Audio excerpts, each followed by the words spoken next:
Mga kahuan, handa na ba kayong marinig ang pinakahihintay nating balita tungkol sa bagyo ngayong araw na to? Tara, panoorin na natin! Magandang umaga po sa ating lahat. Narito ang ating weather update.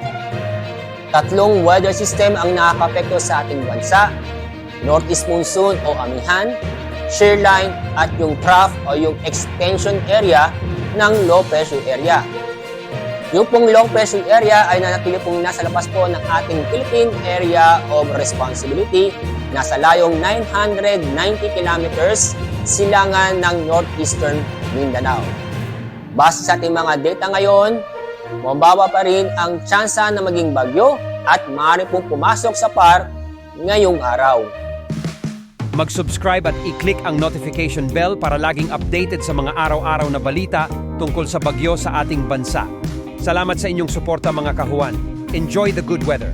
Abangan ang aming next bagyo update video.